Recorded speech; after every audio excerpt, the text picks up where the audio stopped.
Jesus Cristo é o Senhor no céu,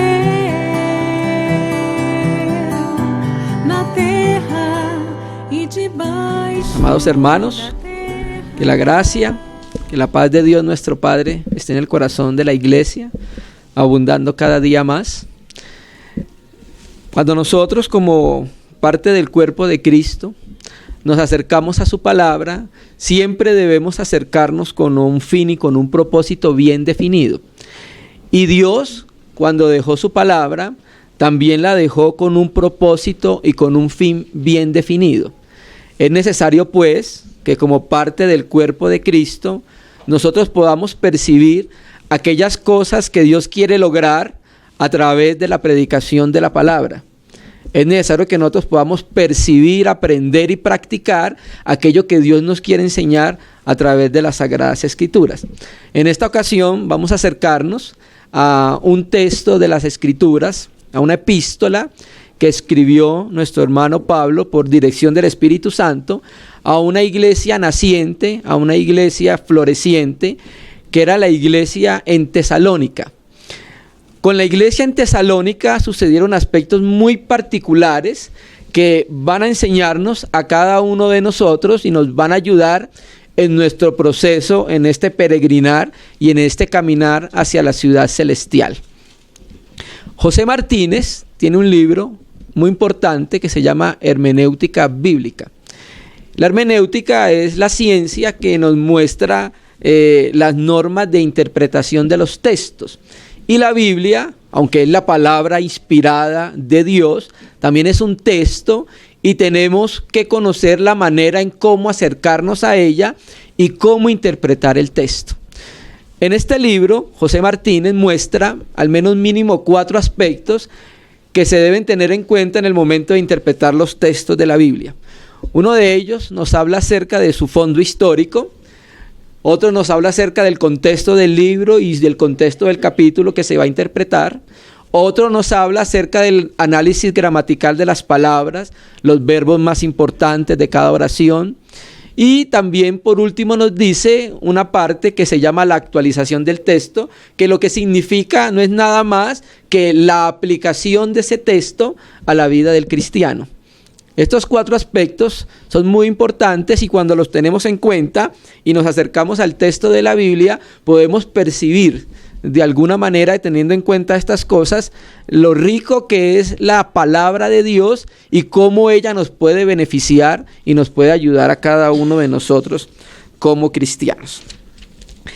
Hablando entonces de estos 4 aspectos, podríamos decir muy rápidamente, porque en estas reuniones de pronto no nos podemos explayar mucho en aspectos como el fondo histórico, pero podríamos decir nosotros acerca de la ciudad de Tesalónica, que era una ciudad muy importante en los tiempos del apóstol Pablo.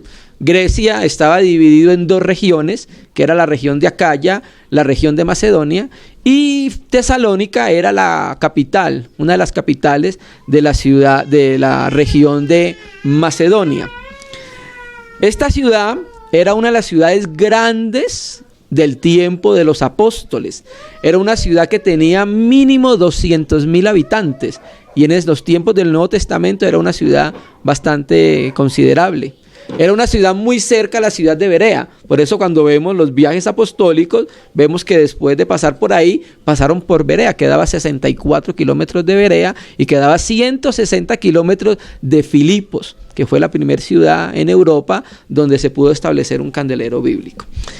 Quiero que leamos el capítulo 1, hermanos, para que luego podamos ver su contexto. Primera de Tesalonicenses. Vamos a leer el capítulo 1 para que nosotros podamos primero leer el primer capítulo y luego pasemos a mirar un contexto general de esta epístola. Primera de Tesalonicenses, capítulo 1. Vamos a leerlo de corrido hasta el verso 10, pero en estas 2 reuniones, Dios mediante, vamos a enfocarnos solamente en el verso 1 hasta el verso 3, porque queremos traer 3 aspectos muy importantes, muy necesarios para la iglesia de nuestros tiempos y para la iglesia de todos los tiempos. Las escrituras también se dejaron con el fin de que las iglesias en todos los tiempos y edades pudieran tener un modelo de acercamiento a través del Espíritu Santo para tener un proceder, para tener una manera de vivir, una manera de ser, una manera de moverse en cada tiempo y en cada lugar donde Dios ha sembrado y ha plantado una iglesia. Vamos a leer entonces de corrido del versículo 1. Pablo, Silvano y Timoteo, a la iglesia de los tesalonicenses en Dios Padre y en el Señor Jesucristo. Gracia y paz sean a vosotros de Dios nuestro Padre y del Señor Jesucristo. Damos siempre gracias a Dios por todos vosotros, haciendo memoria de vosotros en nuestras oraciones, acordándonos sin cesar delante de Dios, del Dios y Padre nuestro, de la obra de vuestra fe, el trabajo de vuestro amor y vuestra constancia en la esperanza en nuestro Señor Jesucristo. Porque conocemos, hermanos amados de Dios, vuestra elección, pues nuestro evangelio no llegó a vosotros en palabras solamente, sino también en poder, en el Espíritu Santo y en plena certidumbre, como bien sabéis cuáles fuimos entre vosotros por amor a vosotros. Y vosotros vinisteis a ser imitadores de nosotros y del Señor, recibiendo la palabra en medio de gran tribulación, con gozo del Espíritu Santo. De manera que habéis sido ejemplo a todos los de Macedonia y de Acaya que han creído. Porque partiendo de vosotros ha sido divulgada la palabra del Señor, no solo en Macedonia y Acaya, sino también en todo lugar vuestra fe en Dios se ha extendido, de modo que nosotros no tenemos necesidad de hablar nada, porque ellos mismos cuentan de nosotros la manera en que nos recibisteis y cómo os convertisteis de los ídolos a Dios para servir al Dios vivo y verdadero, y esperar de los cielos a su Hijo, al cual resucitó de los muertos, a Jesús, quien nos libra de la ira venidera. Vamos a entender primero, antes de considerar algunos textos de este capítulo que acabamos de leer, esta perícopa, vamos a mirar primero el contexto histórico de por qué Pablo llega a esta ciudad. Bueno, primeramente había un mandamiento de parte del Señor a los apóstoles. ¿Y cuál era? Id y predicad el evangelio. Y generalmente a las ciudades donde ellos llegaban, los judíos, que los primeros apóstoles eran judíos, lo primero que hacían cuando llegaban a una ciudad era buscar una sinagoga.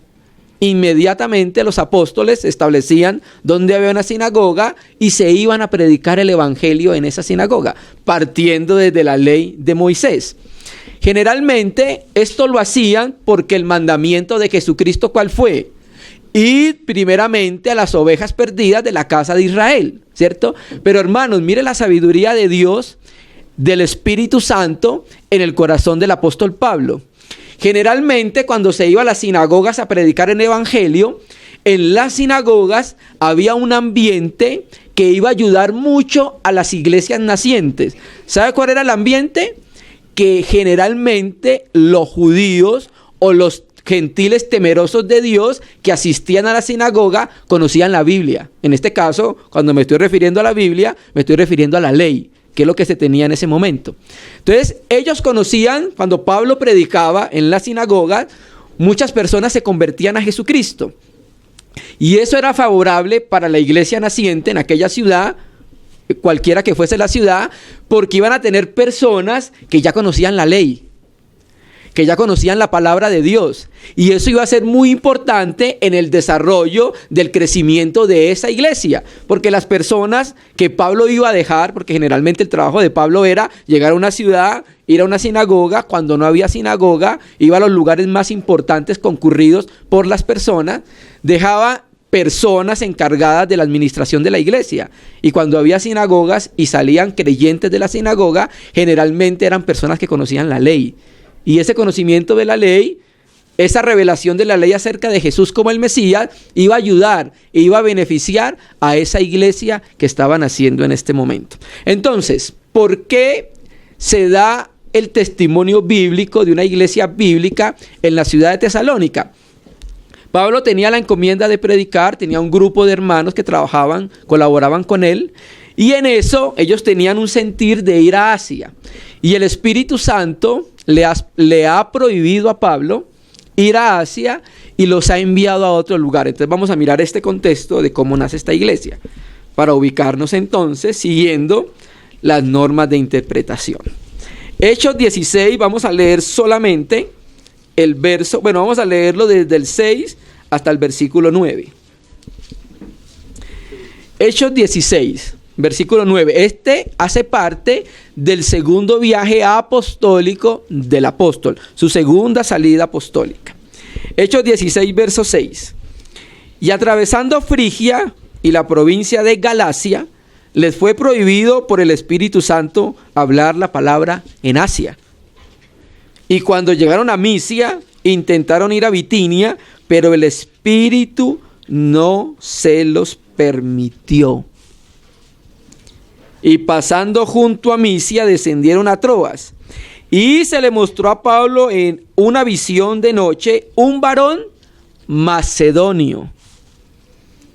Estaba en pie rogándole, diciendo: pasa a Macedonia y ayúdanos, ¿cierto? Entonces, cuando miramos el capítulo 17 de Hechos, vemos entonces cómo empieza el caminar del apóstol Pablo. Cuando miramos Hechos 17, vemos que Pablo pasó por 2 ciudades. Algún comentarista bíblico dice que el trabajo de Pablo, porque se le hizo un seguimiento a la obra de Pablo, generalmente no era quedarse en ciudades pequeñas, sino en ciudades grandes. Porque él esperaba, dice este comentarista, que los hermanos de las asambleas que eran fundadas por el ministerio de Pablo, esos hermanos empezaron a trabajar en evangelización en los pueblos pequeños más cercanos. Entonces, esta fue la manera como la Escritura muestra que empieza Pablo a ser dirigido a esta ciudad. Primero a la región de Macedonia, donde llega a la ciudad más, una de las ciudades más importantes, que era la ciudad de Tesalónica. Hermanos amados, entonces, ¿cuál es el contexto de esta epístola? Cuando nosotros miramos la primera de Tesalonicenses y segunda de Tesalonicenses, hay un tema particular y sobre todo en la primera, en cada uno de los capítulos vas a encontrar un aspecto que se repite siempre: la segunda venida de Jesucristo, la parusía.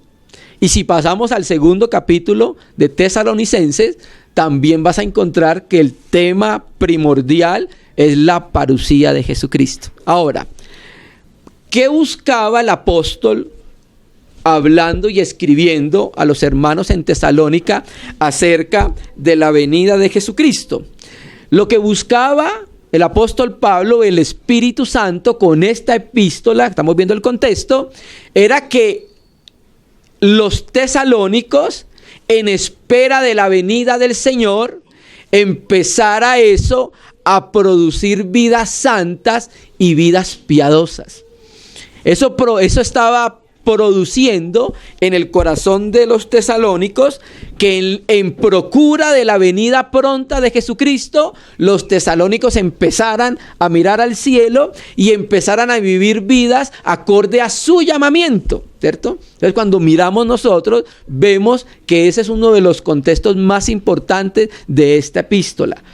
Que la venida del Señor impactara el corazón de los tesalónicos, que la venida del Señor y su encuentro con Jesucristo en las nubes y su encuentro con Jesús en el tribunal de Cristo produciera entonces en el corazón de los tesalónicos vidas santas, vidas que empezaran a apartarse del mal, vidas que empezaran a apartarse del pecado, vidas que empezaran a presentar una vida en santidad. ¿Por qué? Porque el contexto del mundo griego del siglo I era un mundo completamente pecaminoso, licencioso, ¿cierto? Así como en la ciudad de Corintios, era la misma manera en la ciudad de Tesalónicos, porque eran ciudades griegas. Ahora, vamos a mirar cómo comenzó la iglesia. Vamos a Hechos 17 y vamos a ver el versículo 1.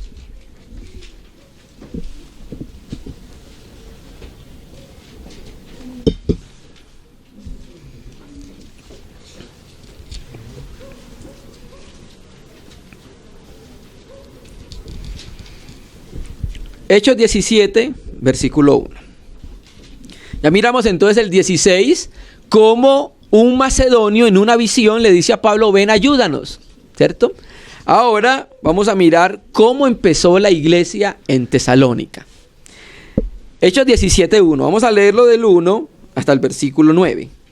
Pasando por Anfípolis y Apolonia, llegaron a Tesalónica, donde había una sinagoga de los judíos. ¿Recuerda lo que acabamos de decir? Generalmente ellos era el proceder del apóstol y de cada uno de los apóstoles. Y Pablo, como acostumbraba, fue a ellos, y por 3 días de reposo discutió con ellos. Ese discutir en el griego no significa pelea, sino que le estaba demostrando a ellos a través de las escrituras que Jesús era el Cristo, el Hijo del Dios viviente.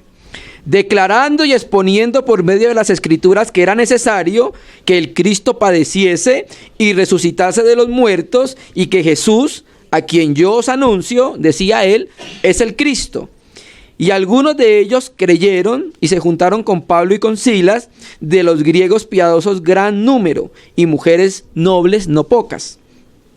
Entonces los judíos que no creían, teniendo celos, tomaron consigo algunos ociosos hombres malos, y juntando una turba alborotaron la ciudad, y asaltando la casa de Jasón procuraban sacarlos al pueblo. Pero no hallándolos, trajeron a Jasón y a algunos hermanos ante las autoridades de la ciudad, gritando, estos que trastornan el mundo entero también han venido acá. A los cuales Jasón ha recibido, y todos estos contravienen los derechos de César, diciendo que hay otro rey, Jesús. Y alborotaron al pueblo y las autoridades de la ciudad, oyendo estas cosas, pero obtenida fianza de Jasón, y los demás lo soltaron. Este es el contexto histórico en el cual nace la iglesia en Tesalónica. Nace con unos cuantos convertidos que creyeron a la predicación del evangelio en la sinagoga en Tesalónica, judíos y personas gentiles que eran temerosas del Señor. Ahora, vamos a dividir rápidamente el contexto de la epístola.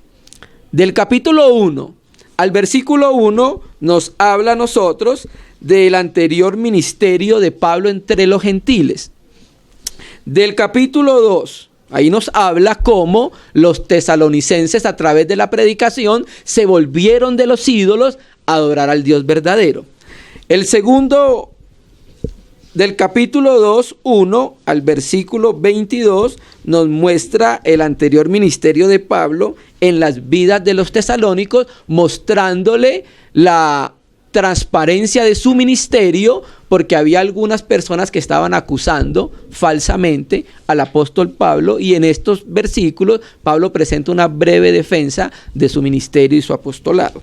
Del capítulo 2, 13 al 16 nos habla qué es lo que había producido el ministerio de Pablo en los tesalonicenses, ¿cierto? Que es precisamente lo que quiere el Espíritu Santo, que a través de los ministerios diferentes que ha levantado sobre la faz de la tierra se produzca un resultado, ¿cierto? Y el último aspecto viene del capítulo 3, 1 al 5, 17, que nos habla de todo el presente ministerio de la vida de los tesalonicenses. Entonces, hermanos, ya viendo un poco todo este contexto breve, muy breve, histórico, el contexto breve de la epístola, la razón por la cual se escribe la epístola, vamos entonces ya desde ese punto de vista a mirar al menos 3 versículos de la Biblia, y hoy quiero centrarme en 3 aspectos fundamentales que el apóstol Pablo los habla de la misma manera en otras epístolas, ¿cierto? Era algo que generalmente el Espíritu Santo producía en el corazón de la iglesia, ¿cierto? Y era algo que constantemente el apóstol estaba viendo como fruto de su trabajo. Cuando me refiero fruto de su trabajo, me estoy refiriendo al fruto del trabajo del Espíritu Santo en él, llevado al corazón de la iglesia. Entonces vamos a leer. Vamos a hacer algunos comentarios del verso 1, 2 y 3. Empecemos leyendo el verso 1. Pablo, Silvano y Timoteo. Generalmente las cartas antiguas del tiempo de Pablo empezaba con la persona que escribía, seguía a quién iba dirigida la epístola y una breve salutación, que es generalmente con la que Pablo se refiere a las iglesias: gracia y paz, ¿cierto? Aquí nos empieza diciendo quiénes estaban con Pablo en el momento de escribir la epístola, y estas dos personas, Silvano y Timoteo, que es el mismo Silas, eran personas que la iglesia conocía. Silvano y Timoteo, porque habían trabajado con el apóstol Pablo. Incluso esta epístola también sale porque Pablo tuvo que salir muy rápidamente de la ciudad y envía a Timoteo para que se informe cómo está la iglesia. Y después de ese informe, Timoteo va donde Pablo y le dice: la iglesia está así, la iglesia está así, la iglesia está así. Y entonces el Espíritu Santo inspira a Pablo y escribe también la epístola.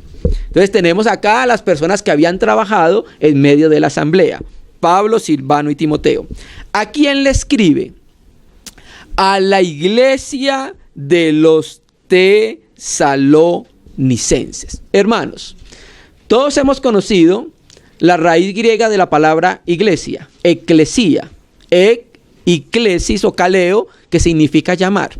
La iglesia es producto de un trabajo divino.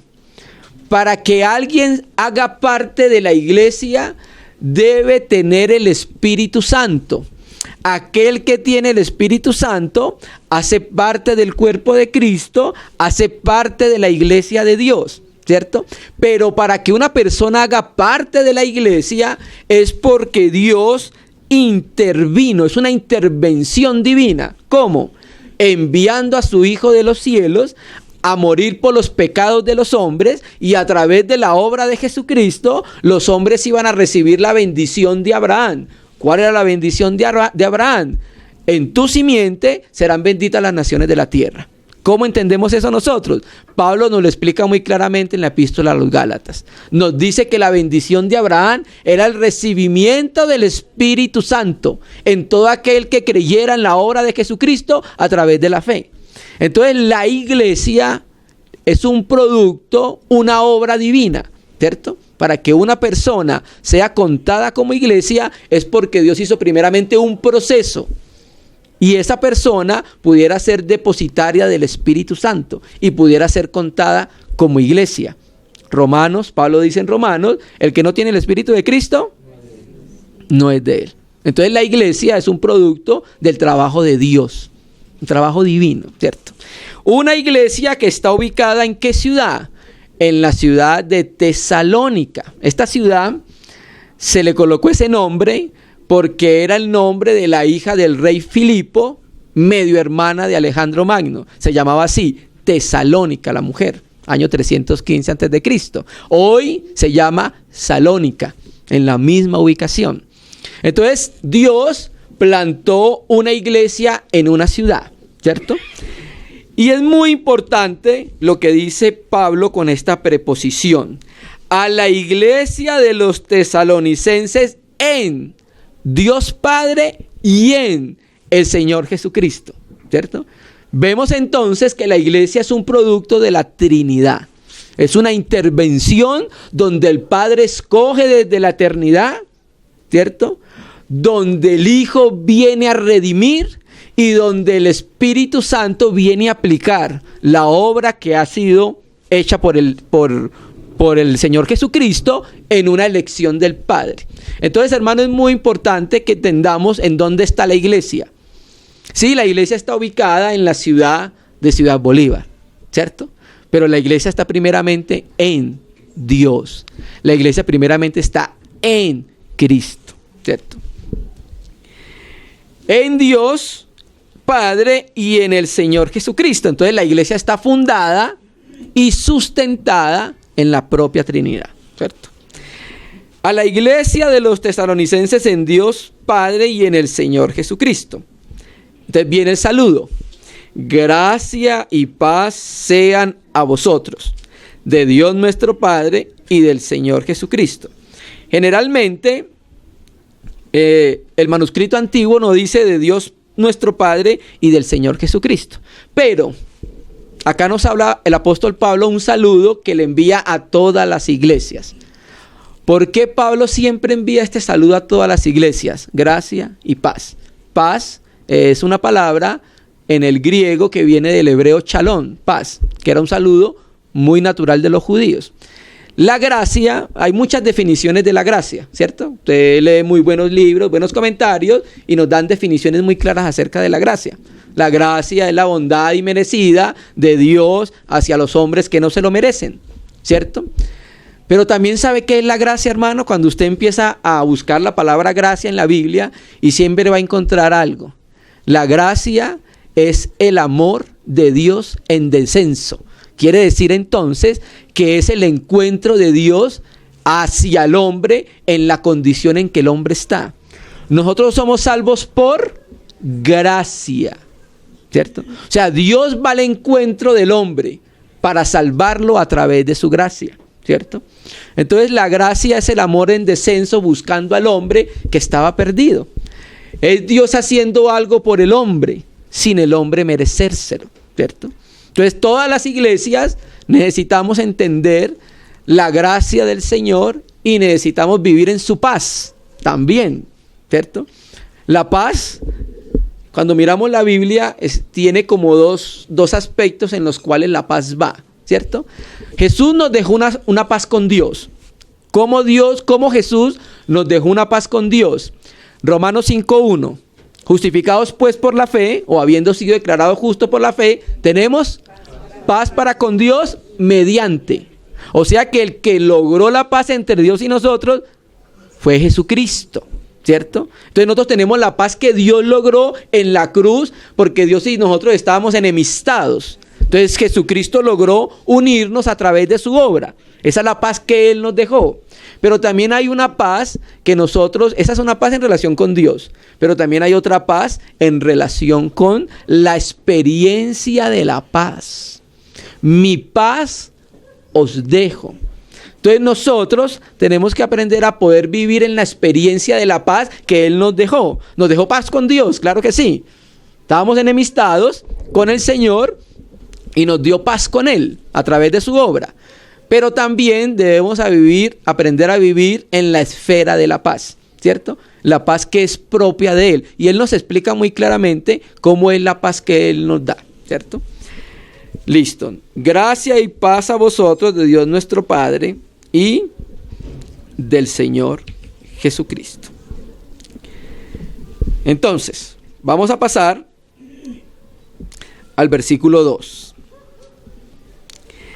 Aquí vamos a mirar nosotros, hermanos amados, en estos versículos 2 y 3, y sobre todo en el 3, vamos a mirar 3 virtudes cristianas que se deben hallar constantemente en una iglesia que va en pos de la madurez. La iglesia en Tesalónica, en el momento que Pablo le escribe, era una iglesia muy nueva. Esta iglesia no tenía más de 1 año, pero a pesar de ser una iglesia muy naciente, en esta iglesia se estaban hallando rasgos y características propias del Señor Jesucristo. Era una iglesia que estaba yendo en pos de la madurez. Y en esta iglesia se estaban encontrando aspectos que el apóstol Pablo las pone como ejemplo. Que las iglesias de la región estaban mirándola y estaban viendo cómo estaban progresando, y esas iglesias de la región estaban aprendiendo de ellas, ¿sí? Muy importante este aspecto. Y entonces, ahora conociendo el contexto de la epístola, estamos entendiendo por qué. ¿Por qué? Porque los hermanos estaban esperando la venida de Jesucristo. Y quería que en ese proceso Dios los hallara limpios, Dios los hallara santos, Dios los hallara puros, ¿cierto? Entonces eso hizo, con la ayuda del Espíritu Santo, que empezaran a producirse estos resultados tan maravillosos en esta asamblea, en esta comunidad de creyentes como era la iglesia en Tesalónica. 2. Mira cómo empieza diciendo Pablo. Damos gracias siempre a Dios por todos vosotros, haciendo memoria de vosotros en nuestras oraciones. Mire por lo que oraba Pablo, acordándonos sin cesar delante de Dios nuestro Padre, del Dios y Padre nuestro, de la obra de vuestra fe, del trabajo de vuestro amor y de vuestra constancia en la esperanza en nuestro Señor Jesucristo. Este lenguaje era propio de Pablo hacia una iglesia en la cual se encontraban estas características. Por ejemplo, si retrocede la página en Colosenses 1, versículo 3. Colosenses 1, versículo 3 dice: siempre orando por vosotros damos gracias a Dios, Padre de nuestro Señor Jesucristo, habiendo oído de vuestra fe en Cristo Jesús y del amor que tenéis hacia todos los santos, a causa de la esperanza que está guardada o se está guardada en los cielos, de la cual ya habéis oído por la palabra verdadera del Evangelio. Nuevamente, estos tres ingredientes: fe, amor y esperanza. Ustedes recuerdan en 1 Corintios 13:13 lo que dice: aún permanecen la fe, la esperanza y el amor. ¿Y el mayor de estos? El amor. ¿Verdad que sí? Entonces mira que estos tres aspectos, rasgos y características o virtudes cristianas se encontraban en las asambleas que iban madurando, hermano. Y a pesar de la edad de los tesalonicenses, amados hermanos, esto nos muestra que hay veces no necesitamos de 20 años para ser cristianos que empiecen a madurar. Porque los tesalónicos nos mostraron que en muy poco tiempo, si ellos entraban en una relación de comunión con el Señor, siendo obedientes a la palabra, porque aquí vamos a ver que uno de los aspectos importantes para esto es la palabra, se iba a lograr una madurez, una vida santa, una vida piadosa, una vida apartada del mal. Volvamos a Tesalonicenses, entonces vamos al verso 2. Vamos a introducirnos un poco en un primer aspecto, Dios mediante. En la próxima reunión continuaremos con los dos aspectos restantes. Damos siempre gracias a vosotros, a Dios por todos vosotros, haciendo memoria de vosotros en nuestras oraciones. O sea que había un ejercicio constante en la vida de los apóstoles. ¿Cuál? La oración sin cesar por las iglesias en las cuales estaban trabajando, ¿cierto?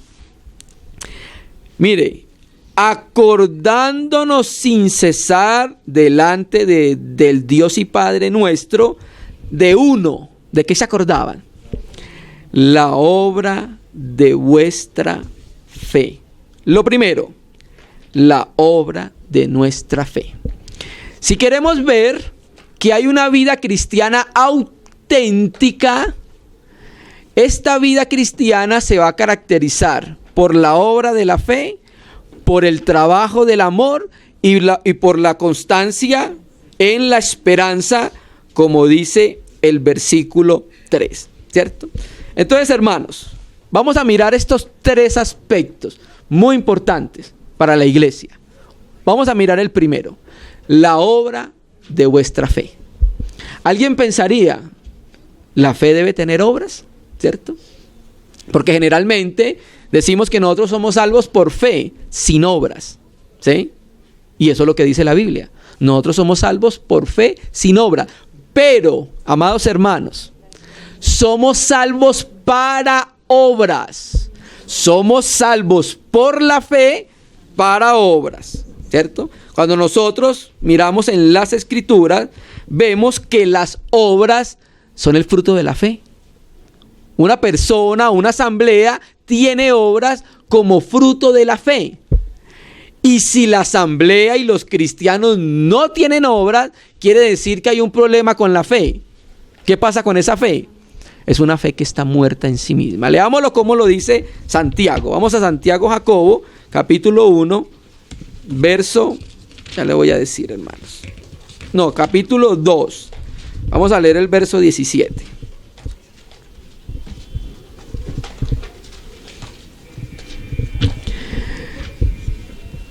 Jacobo Santiago capítulo 2, vamos a leer el verso 17. La fe precede a las obras. Somos salvos por la fe, pero la fe tiene una evidencia en las obras. Basta con que leamos Hebreos capítulo 11. Voy a decirlo muy rápidamente. Por la fe, Abel ofreció más excelente sacrificio que Caín. ¿Qué es eso? Una fe viva, una fe que obra. Y aunque no somos salvos por las obras, somos salvos por la fe, somos salvos por la fe para obras, hermanos. Las obras muestran que la fe no es estéril, que no es una fe mental, que no es una fe intelectual, que no es una fe inoperante. La fe que tiene obras nos muestra que ese es el fruto precisamente de la fe, las obras. Si en esa fe, amados hermanos, si en esa fe están ausentes las obras, quiere decir entonces que es una fe que está muerta en sí misma. Jacobo Santiago 2:17. Solo quiero leer este versículo. Así también la fe, si no tiene obras, es que muerta en sí misma. ¿Cómo manifestaron los tesalonicenses la obra de la fe? Si sigue leyendo unos versos más adelante, Pablo va a explicar estos tres aspectos. Una de las maneras que ellos evidenciaron que tenían fe con obras, o sea que tenían fe y se evidenciaban por las obras, es cuando se apartaron de servir a los ídolos y empezaron a servir al Dios vivo, ¿cierto? Entonces, una característica de una iglesia que va en pos de la madurez, que va en pos de la santidad, que va en pos de la experiencia de Jesucristo, es que tiene obras, hermanos. Mire la vida de Pablo. Mire la vida de la iglesia en Filadelfia. ¿Sí? Porque en la próxima reunión vamos a mirar otro tipo de obras. Entonces, la fe que es viva en sí misma va a dar un fruto. No va a ser estéril, no va a ser inoperante, va a ser palpable, va a ser visible, ¿cierto? Miremoslo como lo dice también ahí mismo en Hebreos 11:32. La fe en Jesucristo producía obras. Y eso es lo que estaba haciendo la iglesia en Tesalonicenses. Una de las obras que estaba haciendo la iglesia en Tesalonicense es que estaba llevando el evangelio a toda la región de Macedonia y Acaya. Estaban entendiendo el amor de Dios para con los perdidos y estaban obrando, amados hermanos. Entonces los rasgos y características y virtudes cristianas en pos de una iglesia que va a la madurez es la evidencia, sus obras, ¿cierto? Hebreos 11, vamos a leerlo el versículo 32. ¿Y qué más digo? Ya empezó a hablar de muchos hermanos de la antigüedad que ejercieron obras a través de la fe, como lo fue Enoc, como lo fue Noé, como lo fue Abraham, como lo fue Moisés. Usted puede leer todo el capítulo 11. Entonces, cuando él termina de nombrarlos por nombre, llega al capítulo 11:32 y dice: ¿y qué más digo? Porque el tiempo me faltaría contando de Gedeón, de Barak, de Sansón, de Jefté, de David, así como de Samuel y de los profetas. Y mire lo que hicieron. ¿Que por fe qué hicieron?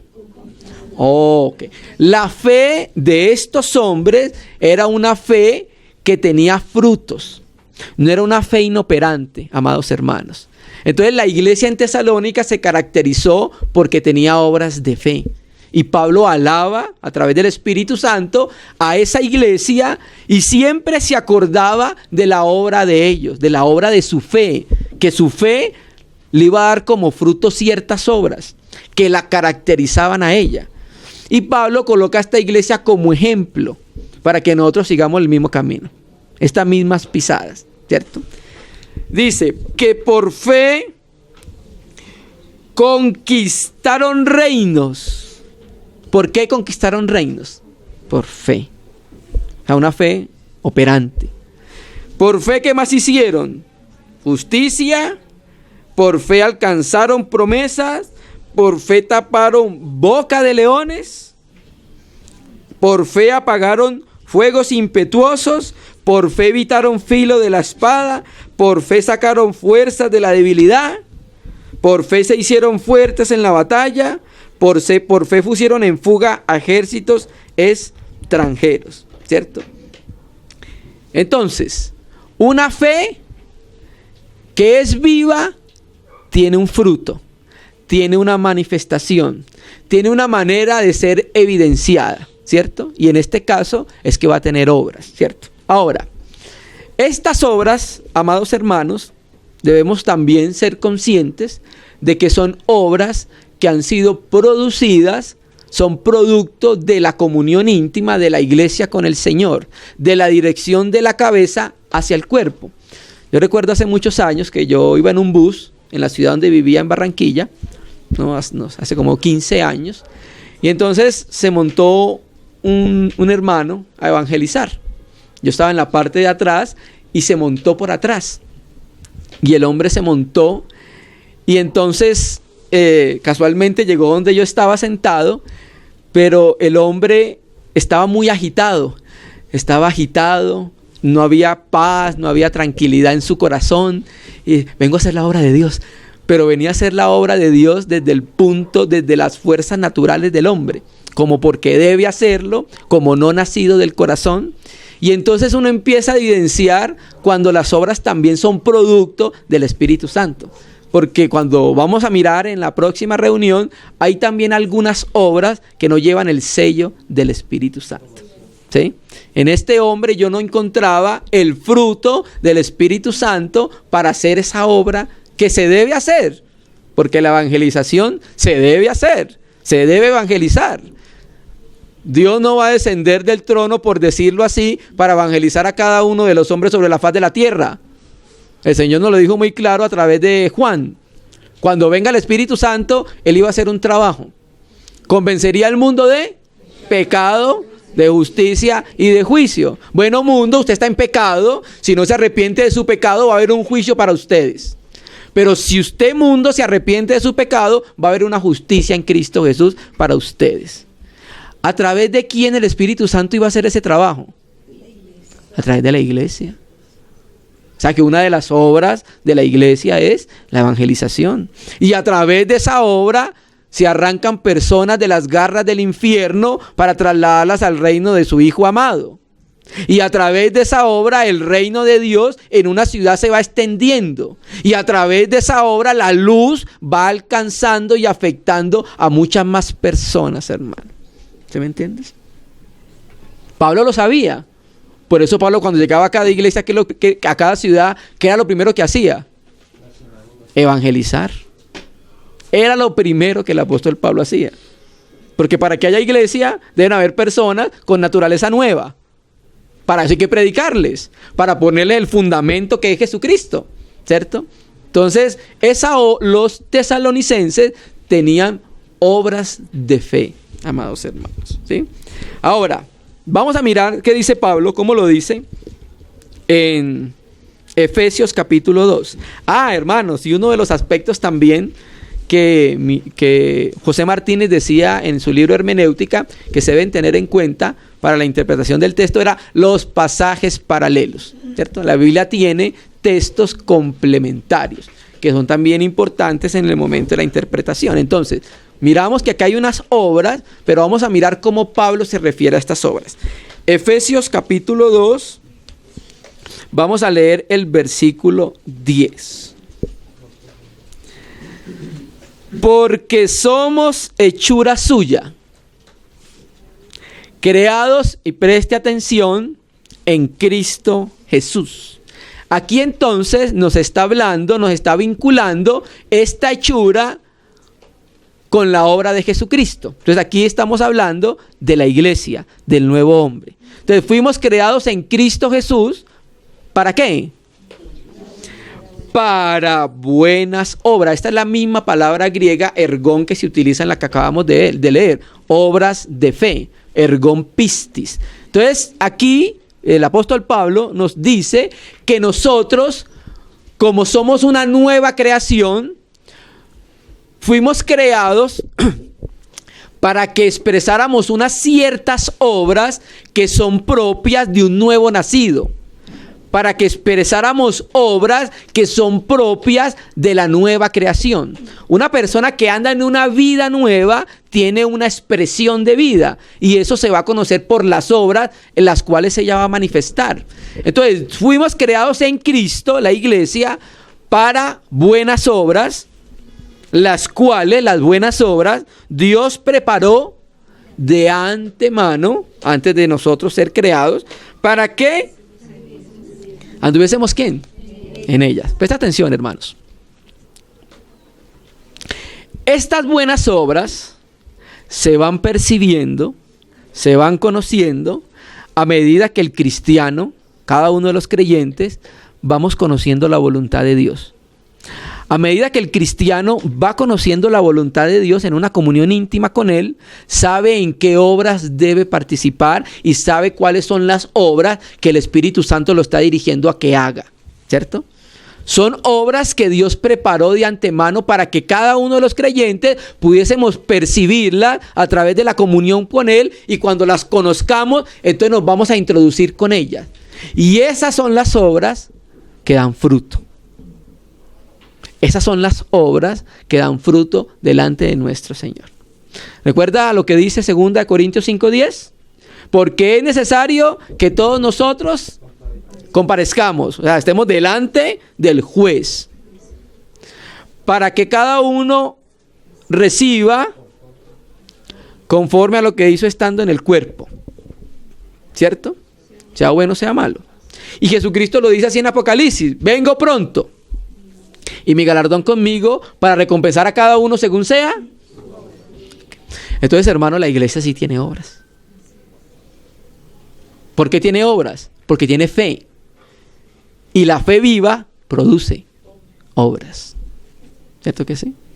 Entonces, por eso es lo que habla Santiago Jacobo en el capítulo 2, hablando de la fe que es muerta en sí misma, es estéril, no produce fruto. Y hablando de la fe que tiene obras. Y coloca un ejemplo. Bueno, si vemos a un hermano que tiene necesidad de sustento diario y usted le dice, bueno, váyase en paz, ¿cómo va a manifestarse una fe viva que no obra? ¿Cierto? Ahora, vamos a poner un ejemplo, terminando ya, amados hermanos, en Lucas capítulo 5.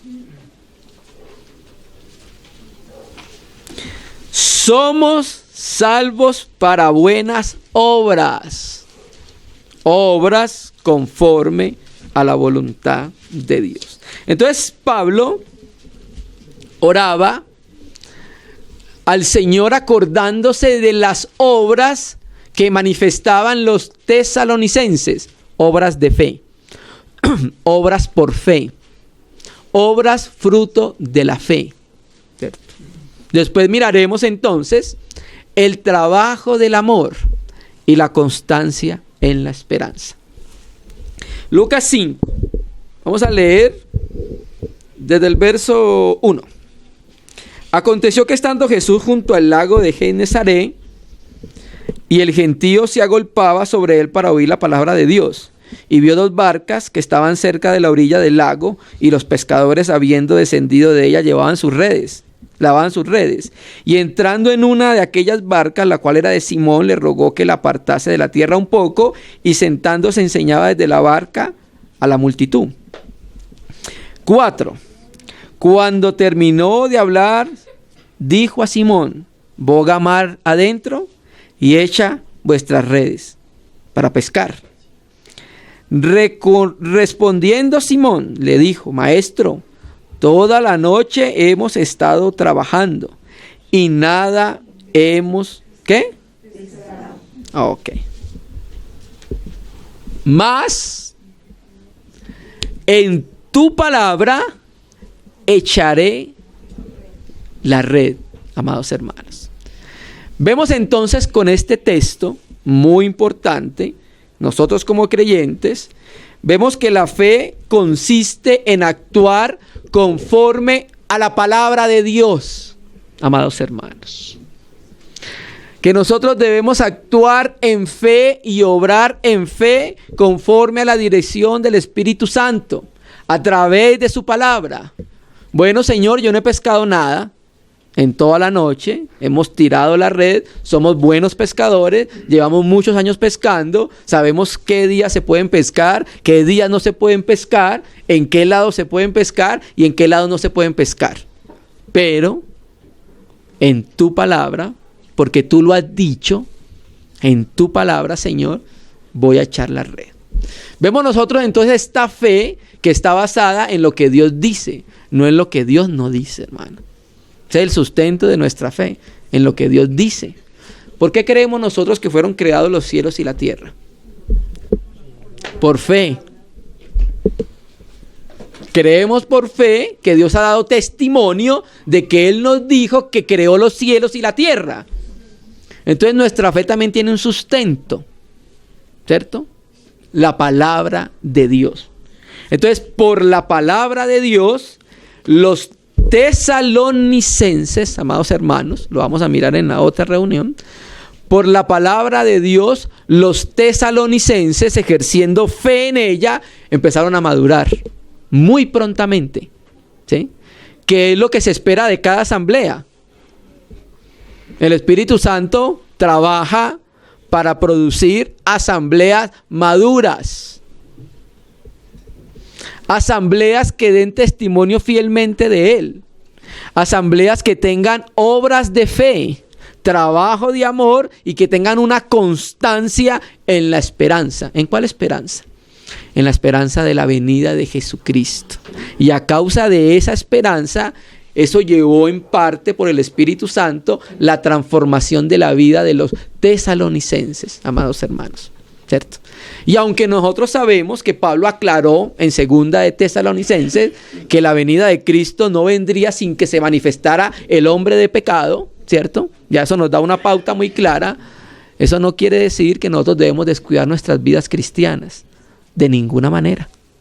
Antes, cuanto más vemos que se acerca ese día, más apartados, más santidad, ¿cierto? Y que el Espíritu Santo, amados hermanos, también que nosotros podamos abrir el corazón para que el Espíritu Santo pueda producir esto que estaba produciendo en estas iglesias nacientes, hermano. Eran iglesias muy nuevas, hermano.